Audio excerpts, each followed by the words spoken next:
Hello students, let us continue with the topic compound interest. In this video, we are going to discuss the sum based on the topic when some money is repaid at the end of the year. Now students, in this topic also, we are going to solve our sum without using formula. That means we are going to use the formula of SI, that is P into R into T upon 100. And the second formula that we are going to use is of amount, that is A is equal to P plus SI. And students, you need to remember that after calculating the amount for the first year, we are going to subtract the money repaid from the amount of the first year, and after subtracting, whatever value we are going to get will become the principal for the next year. And in the same way, we are going to solve our second part also.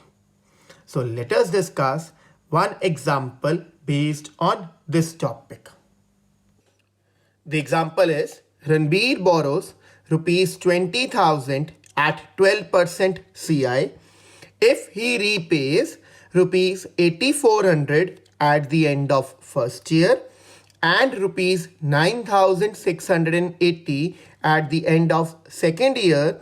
Find the amount of loan outstanding at the beginning of the third year. Now let us find out what is given to us in this sum.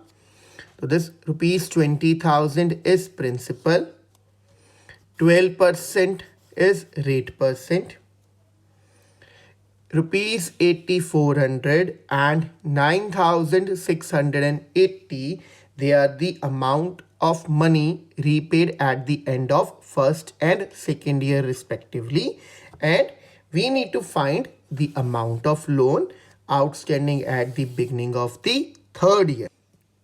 That means we need to find the principal of the third year. Now, let us solve our sum.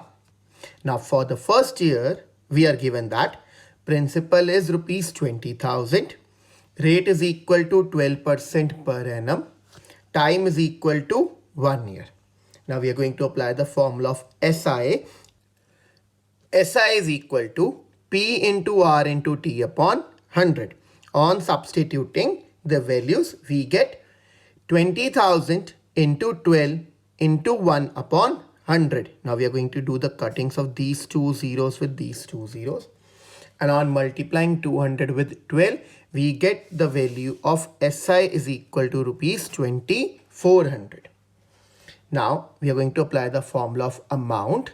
That is, amount is equal to P plus SI. On substituting the values of P and SI, we get 20,000 plus 2,400. That is, amount is equal to rupees 22,400. Now, we were given that he had repaid rupees 8,400 at the end of first year. So, we are going to subtract 8,400 from rupees 22,400. And we will be getting the principal for the second year. Now, for the second year, principal is equal to amount of first year minus 8,400. That is rupees 22,400 minus 8,400, which gives principal is equal to rupees 14,000. Now, for second year, rate is 12% per annum. Time is equal to 1 year. Now, we are going to apply the formula of SI. That is, SI is equal to P into R into T upon 100. On substituting the values of P, R and T, we get 14,000 multiplied by 12 multiplied by 1 upon 100. Now we are going to do the cuttings of these two zeros with these two zeros. And on multiplying 140 into 12, we get the value of SI as rupees 1,680. Now, after calculating SI, we are going to apply the formula of amount. that is amount is equal to P plus SI, which is equal to 14,000 plus 1,680. So amount is equal to rupees 15,680. Now we were given that he had repaid rupees 9,680 at the end of the second year. So we are going to subtract 9,680 from the amount of the second year to get the principal for the third year. So therefore, principal for the third year is equal to 15,680 minus 9,680, which is equal to rupees 6,000. Now students, we have to write down our final answer. So therefore, the amount of loan outstanding at the beginning of the third year is equal to rupees 6,000. Now students, you have got a worksheet in your SNAP homework. Solve that worksheet. Thank you and have a nice day.